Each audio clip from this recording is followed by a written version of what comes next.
मेरे पिता और माता तुल्य वरिष्ठ जन, मेरे साथियों और यहाँ सभी विराजमान भारत के भावी भविष्य की तस्वीर। आज के इस कार्यक्रम के पूरे इस स्पीच को मैं दो भागों में बांट रहा हूँ। सबसे पहले मैं बात करूंगा समाज के ऊपर, उसके बाद मैं बात करूंगा बच्चों से। अथर्ववेद, क्योंकि मैं इतिहास का सहायक आचार्य हूं, और अथर्ववेद में राजपुरोहित धर्म के 6 कर्तव्य लिखे हुए हैं।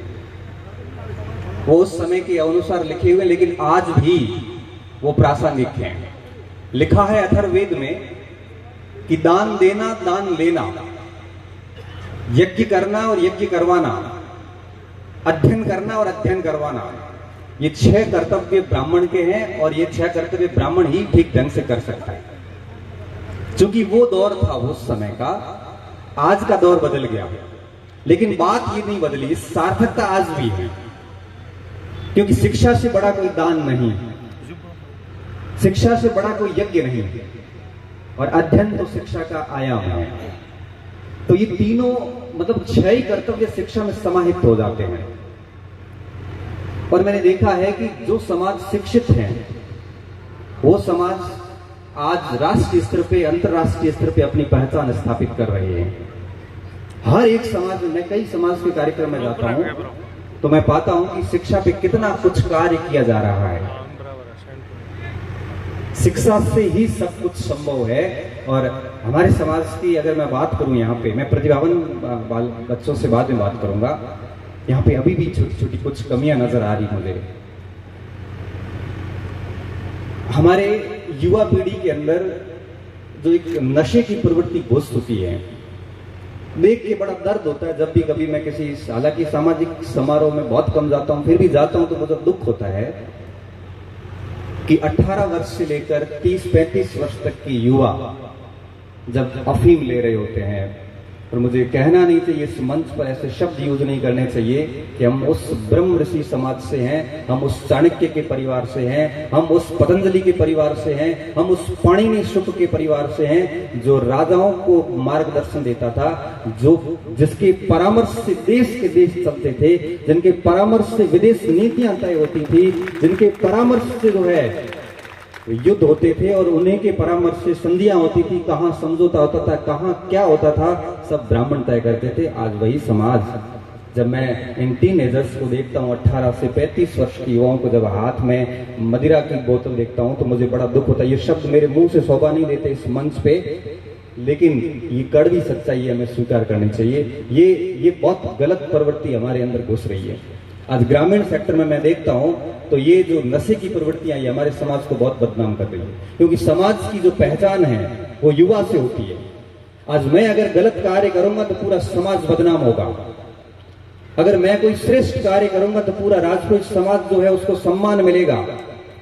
मैं 2010 में दिल्ली था, 10 थी या 11 थी, और IAS का रिजल्ट निकला। मैं भी सिविल सर्विसेज की प्रिपरेशन कर रहा था, और UPSC के इस रिजल्ट का मुखर्जी नगर के गलियारों के अंदर एक कोहराम मच जाता है कि रिजल्ट आया है, और 2nd रैंक पे प्रकाश सिंह राजपुरोहित का नाम था। बड़ा ताजुब हुआ उस समय, लोग बात कर रहे थे बच्चे की राजपुरोहित होते कौन है। मतलब हमारे भारत की एक टेंडेंसी है कि जब कोई सफल होता है तो उसकी सबसे पहले जाति पहचानी जाती है। ऋषि सुनक ब्रिटेन के सुप्रीम बने तो पता चला, लोगों ने सर्च किया गूगल पर, सबसे अधिक सर्च हुआ कि उसकी जाति क्या है। हम ये नहीं देख रहे हैं वो भारतीय है, उसकी जाति तलाशी जा रही थी। तो जब मैं दिल्ली में था और जब ये रिजल्ट निकला कि प्रकाश सिंह राजपुरोहित ने 2री रैंक प्राप्त की है, तो लोग ये कोशिश कर रहे थे कि राजपुरोहित होते कौन है। मुझे बड़ा दुख भी हो रहा था और गर्व भी हो रहा था। दुख इस बात का कि ये वो समाज है जिसने दुनिया को दिशा दी, ये वो समाज है जो पूरी दुनिया के लिए प्रेरणा स्रोत है। कौन दिखाता है रास्ता समंदर का नदियों को, कौन दिखाता है रास्ता समंदर का नदियों को। अरे जिनके हौसलों और मंजिल को पाने का जुनून हो, उनको मशवरे की जरूरत नहीं होती। हम इस समाज से आते हैं जिनको कभी किसी की मार्गदर्शन की भी जरूरत नहीं होती। उस समाज को लोग पहचानते नहीं है। ये पता किया जा रहा है कि राजपुरोहित होते कौन है, लेकिन गर्व इस बात का था कि राजपुरोहित है। तो कहने का मतलब ये है कि हम अगर ऐसे एग्जाम्पल सेट करेंगे नशे पते के जरिए तो निश्चित तौर पे हमारे समाज का नाम खराब होता है। पिछले 3 साल से मैं सोशल मीडिया, यूट्यूब पे और कोचिंग सेंटर्स, मेरे पास लगभग 2 से 2.5 लाख बच्चे जुड़े हुए पूरे राजस्थान के, और बड़े गर्व से मैं राजपुरोहित लिखता हूं। और आज की तारीख में पढ़ने वाला जो युवा है, सबको पता है कि राजपुरोहित कौन होते हैं। और मुझे खुशी होती है कि मैंने समाज के इस, जो बाप जी भगवान खेताराम जी ने जिस समाज को दिशा दी, भगवान खेताराम जी ने जिस समाज की एक प्रकार से पहचान दी, मुझे गर्व है कि उनकी विरासत को मैं आगे ले जाने में सफल हो रहा हूं। और आगे भी भगवान खेताराम जी के द्वारा स्थापित इस पहचान की, इस महिमा और सम्मान में कभी ठेस पहुंचने नहीं दूंगा। और मैं चाहता हूं कि हमारे समाज का युवा भी ऐसा करें, ताकि उनकी किसी भी उनके द्वारा स्थापित जो एक पहचान है उस पर कोई गुस्ताखी न हो। वेदांताचार्य ध्यानाराम जी महाराज ने शिक्षा, संस्कार और नशापति के विरुद्ध एक समाज के सुधार के लिए एक बड़े पैमाने पर ड्राइव चलाया। पिछले, जहां तक मेरे ध्यान में है, पिछले 4-5 साल से बाप जी बहुत सक्रिय है इस मामले में कि समाज को नशे से दूर किया जाए, समाज के अंदर शिक्षा और संस्कार डाला जाए। एक इमर्सन का कथन आता है पॉलिटिकल साइंस में कि बिना संस्कारों की शिक्षा शैतान बनाती है, बिना संस्कारों की शिक्षा शैतान क्रिएट करती है जो समाज को बर्बाद कर देते हैं। तो बाप जी का हम पूरा समाज ऋणी है कि इन्होंने एक ऐसा पीड़ा उठाया है जिसमें रिस्क बहुत है। दूसरी मेरी समाज से जो, एक तो नशा प्रवृत्ति की बात हुई, दूसरी बात जो मुझे आप सभी युवाओं से, समाज से एक शिकायत के रूप में भी है और सलाह के रूप में भी है कि आज का दौर सोशल मीडिया, डिजिटल युग का है। और इस युग में हमारा आचरण जो है, सोशल मीडिया पे हमारा जो व्यवहार है, ये हमारे समाज की पहचान को तय कर रहा है। हम कुछ भी लिख लेते हैं फेसबुक पे, पूरे समाज, पूरी कम्युनिटी को बदनाम होते हैं। तो सोशल मीडिया पे अपने व्यवहार को संयमित करना बहुत ज्यादा जरूरी है। हम बुद्धिजीवी वर्ग से आते हैं, हम विचारशील प्राणी हैं,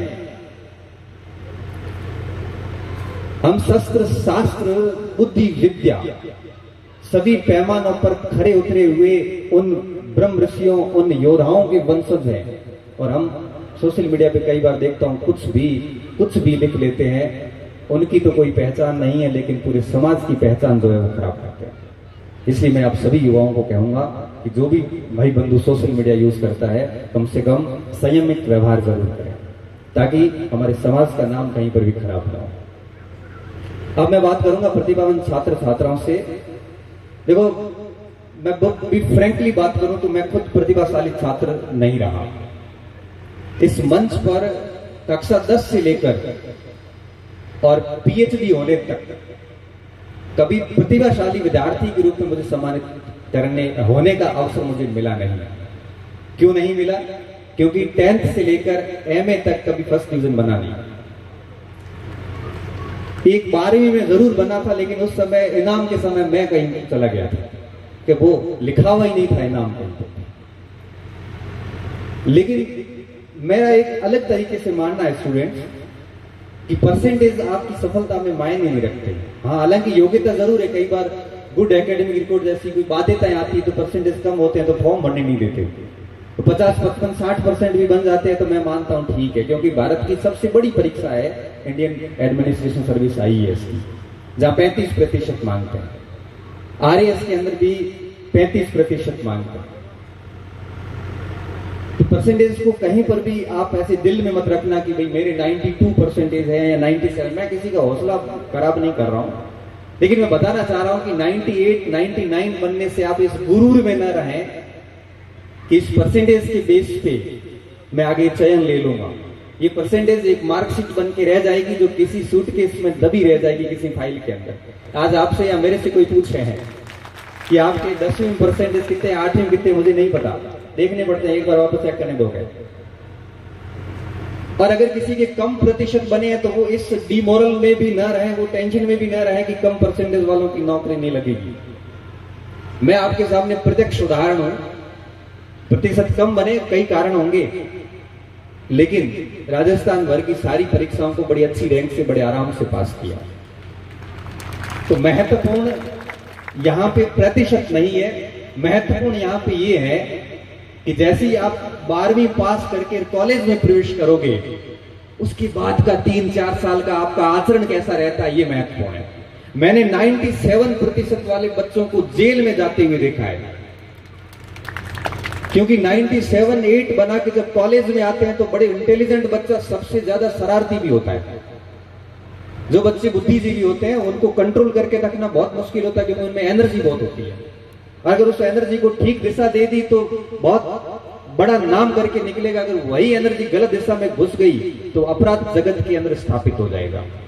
मैंने 97 वालों को जेल जाते हुए देखा है और मैंने 44 वालों को एसडीएम कलेक्टर बनते हुए देखा है।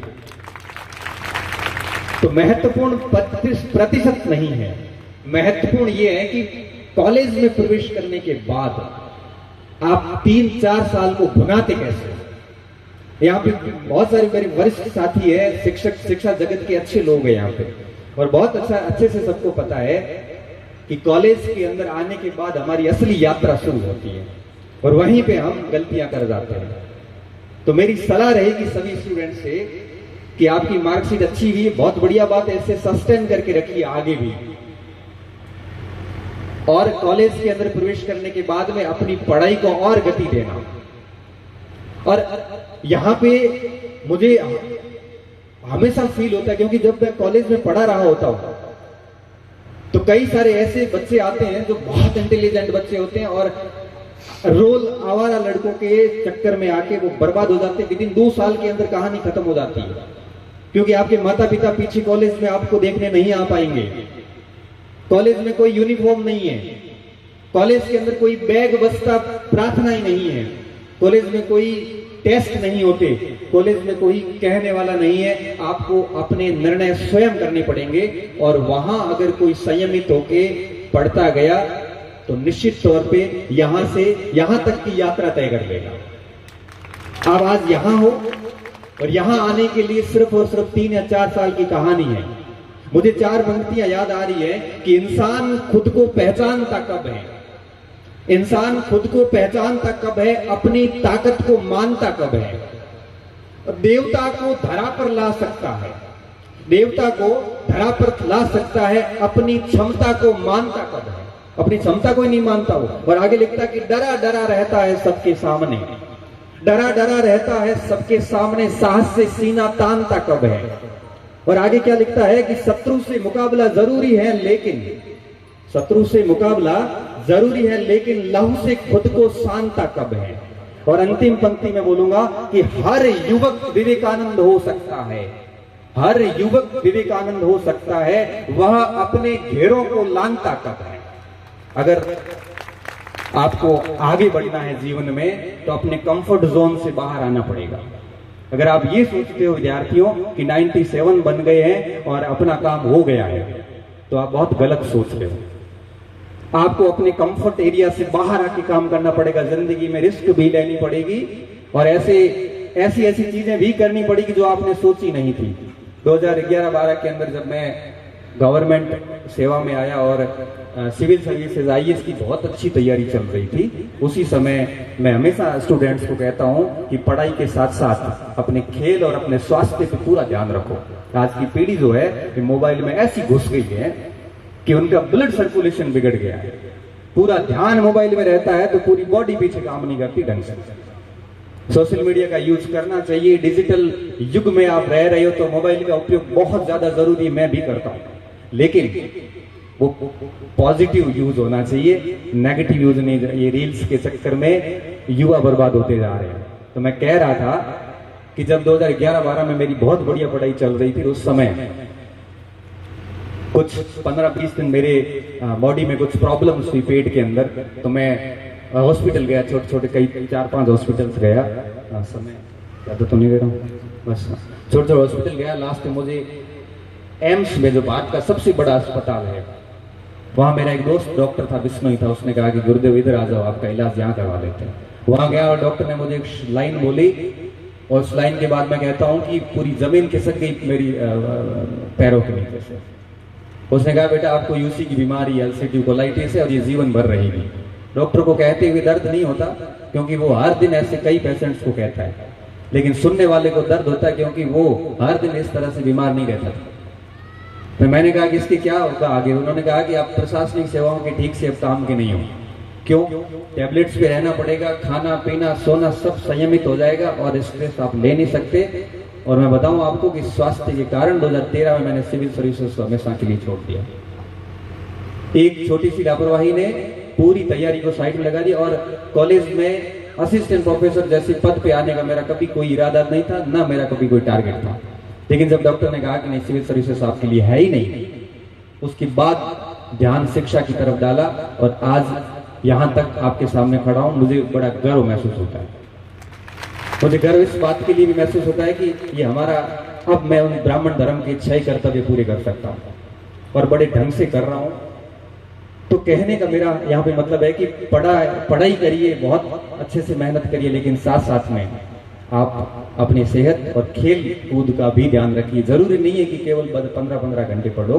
8-8 घंटे का एक फॉर्मूला मैं कई बार भाषण में बोलता हूँ। 8 घंटे खेलिए कूदिए, 8 घंटे रेस्ट कीजिए, 8 घंटे पढ़ लीजिए, तो भी 24 घंटे होते हैं। 8 घंटे रेस्ट करोगे, 8 घंटे खेलोगे कूदोगे, दोस्तों से बात कर लो, 8 घंटे पढ़ लो। और ये सिलसिला अगर आप 3 साल भी रखते हो तो आप भले 40% के बच्चे क्यों ना, मैं आपको स्टंप पे लिख के दे सकता हूं कि आप बहुत अच्छी जगह पे होंगे। शिक्षा के 2 बड़े उद्देश्य हैं। शिक्षा का पहला उद्देश्य होता है मानव को मनुष्य बनाना। मानव के रूप में सब पैदा होते हैं। एक दरिंदगी से भरा हुआ व्यक्ति, एक पशु आचरण का व्यक्ति भी मानव है और एक शिक्षक भी मानव है। विवेकानंद जी भी मानव थे और गैंगस्टर हिस्ट्री शीटर भी मानव हैं, लेकिन मनुष्य होने में फर्क पड़ जाता है। शिक्षा मानव को मनुष्य बनाती है। शिक्षा व्यक्ति को आचरण संस्कार सिखाती है। शिक्षा व्यक्ति को व्यक्ति से परिचय करवाती है। और ये शिक्षा ही एक वो साधन है जिससे एक समाज, एक व्यक्ति, एक परिवार का नाम होता है। डॉक्टर भीमराव अम्बेडकर का मैं जिक्र कई बार करता हूं। वो किसी बड़े परिवार से नहीं आते थे। वो राजा की छात्रवृत्ति से अमेरिका और लंदन पहुंचे थे। क्या ऐसा किया उन्होंने कि पूरा भारत ही नहीं विश्व पूरा जानता है। इतने इंटेलेक्चुअल व्यक्ति थे, बस सिर्फ और सिर्फ उनके पास कुछ था तो वो था शिक्षा। जैसा कि हॉब्स कहते हैं हमारे पॉलिटिकल साइंस में कि शक्तिशाली कौन है, तो नॉलेज इज पावर। ज्ञान ही शक्ति। आपके पास अगर ज्ञान है तो लाखों लोग आपकी उस शक्ति का सम्मान करेंगे। अगर आपके पास ज्ञान नहीं है तो झूठी ख्याति है सारी। इसलिए मैं हमेशा स्टूडेंट को कहता हूं कि नॉलेज अपने आप में एक्वायर करिए, आप जाने जाओगे। और बच्चों को हर बार कहता हूं कि बन सको तो पर्वत बनना। ये डेल कार्गी का कथन है कि बन सको तो पर्वत बनना, कि प्रकृति के काम आ सको। अगर पर्वत नहीं बन सकते तो देवदार का वृक्ष बनो, किसी को छांव दे सको। अगर देवदार का वृक्ष भी नहीं बन सकते तो कम से कम झाड़ी बनिए जो किसी को प्राकृतिक उत्पाद दे सको। अगर झाड़ी भी नहीं बन सकते तो घास फूस बनिए ताकि किसी नंगे चलते हुए व्यक्ति के गरम जो भूमि महसूस कर रहा है उसको नमी दे सको। और अगर आप घास फूस भी नहीं बन सकते तो एक पगडंडी बन जाओ ताकि आने वाली पीढ़ियां आपके रास्ते का अनुसरण करके आगे बढ़ सके। 84 करोड़ योनियों में से सर्वश्रेष्ठ जो योनि है, जो सर्वश्रेष्ठ जो आपके यूं कहिए कि जो अवतार है, जो जीव है, वो है मानव। और हम इस तरह से जन्मे, कुछ किया नहीं, मर के चले गए। ये मानव होना, मनुष्य होने को सार्थक सिद्ध नहीं करता। और हम उस मानव में भी सबसे श्रेष्ठ समाज से आते हैं। हम उन मानव में भी सबसे श्रेष्ठ समाज में आते हैं। और आपको पता होगा अच्छे से मैं क्या बताऊं कि जो व्यक्ति श्रेष्ठ समाज से होता है उसकी जिम्मेदारियां बढ़ जाती है। उनसे हर व्यक्ति श्रेष्ठता की उम्मीद रखता है। इसलिए बहुत बढ़िया से मेहनत कीजिए, पढ़ाई कीजिए और जहां जाओ वहां पे पूरे समाज का नाम रोशन कीजिए। कहीं पर भी कोई दाग धब्बा मत लगाना। और आखिरी बात कह के अपनी बात को खत्म करूंगा यहाँ पे कि कितनी भी ऊंचाई पे चले जाओ लेकिन अपनी जड़ों को भूलना मत। जड़ों को कभी मत भूलना। जिस वृक्ष की जड़ें कट जाती है वो वृक्ष धराशायी हो जाता है। यहां जड़ों से तात्पर्य है आपका गांव, आपका समाज, आपका परिवार, आपके दोस्त, जिनका उपयोग लेके आप बड़ी से बड़ी जब ऊंचाई पर पहुंच जाओ तब उनको भूलना मत। आप अपने पहली क्लास के जो अध्यापक थे, बड़ी दिल्ली में जाके जब कोचिंग करने जाओ आईएएस की, तो उनको देख के अपने 5वीं क्लास के अध्यापक को भूलना मत, क्योंकि याद रहे उसी अध्यापक ने आपको क ख ग सिखाया था, जो सबसे मुश्किल काम था। अब आरबीआई की मॉनेटरी पॉलिसी समझाना मुश्किल नहीं है, लेकिन अध्यापक गुरुजी ने जो आपको क ख ग सिखाए थे वो इतने मुश्किल थे जिसकी कल्पना आप तभी कर पाओगे जब आप L1 के शिक्षक बन के किसी विद्यालय में पढ़ाने जाओगे। जड़ों को मत भूलना विद्यार्थियों। मैं कई बार स्टूडेंट को कहता हूं कि हमने भी कब बच्चे जब पढ़ाए तो कई बार बच्चे नजर चुरा के निकल जाते हैं साइड से, हमें कोई फर्क नहीं पड़ता, लेकिन फील होता है कि ये बच्चे भूल गए। और एक चीज हमेशा ध्यान रखना कि जड़ों को तो कभी भूलना ही नहीं है, लेकिन साथ साथ में एक बात और भी हमें ध्यान रखनी है कि जिन सीढ़ियों का उपयोग करके हम आगे बढ़ते हैं उन सीढ़ियों को भी कभी मत भूलना, क्योंकि कोई भी व्यक्ति सीधा मंजिल पर नहीं पहुंचता। कोई व्यक्ति कलेक्टर बनता है ना, तो उसके कलेक्टर बनाने में उसके माता पिता, उसके दोस्तों, उसके गुरुजनों, उसके साथियों, उसके अभिभावकों, उनके गुरुजनों का मार्गदर्शन होता है। अगर आप उन सीढ़ियों को भूल जाओगे तो ध्यान रखना, हमारे टॉयन भी हुए थे हिस्ट्री के अंदर। वो कहते हैं कि हर सभ्यता का अपना एक अंत आता है। पहले सभ्यता विकसित होती है, फिर नीचे आती है, फिर विकसित होती है। और हर व्यक्ति का भी अपना एक ऐसा दिन भी आता है जब वो गिरावट के दौर में होता है, क्योंकि कभी जीवन में हमेशा ऊंचाई नहीं आएगी। एक समय ऐसा भी आएगा जब आप गिरोगे, और जब गिरोगे तब वही सीढ़ियां आपको ऐसे हाथ दे के वापस खड़ा करेगी। अगर आप उन सीढ़ियों को ही भुला दोगे तो जब वापस गिरोगे तो उठाने वाला कोई नहीं होगा। इन सारी बातों के साथ मैं मेरी वाणी को विराम दूंगा और 4 पंक्तियां कहूंगा कि जर्रों में रह गुजर कर चमक छोड़ जाऊंगा, जर्रों में रह गुजर कर चमक छोड़ जाऊंगा, आवाज में अपनी दूर तलक छोड़ जाऊंगा। खामोशियों की मौत गंवारा नहीं मुझे, खामोशियों की मौत गंवारा नहीं मुझे, शीशा हो टूट भी गया तो खनक छोड़ जाऊंगा। मैं धन्यवाद देना चाहूंगा पूरे इस राजपुरोहित समाज का अबू क्षेत्र के, जिन्होंने मुझे ये श्रेष्ठ मंच प्रदान किया।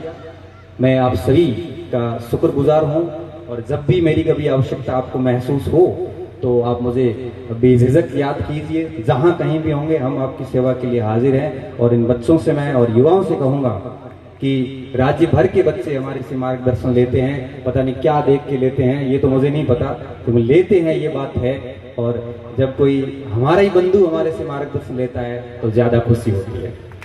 तो आपको किसी भी मोड पर मेरी जरूरत महसूस हो तो आप मेरे से बेझिझक संपर्क करिए, कभी भी बुलाइए तो मैं तो उस मार्गदर्शन लेने के लिए भी आपको आ जाऊंगा। ये मेरा परम सौभाग्य होगा, और राजपुर समाज के बच्चों को कहना और उनको मोटिवेट करना मेरे लिए गौरव की बात होगी। बहुत बहुत धन्यवाद और जय हिंद, जय भारत।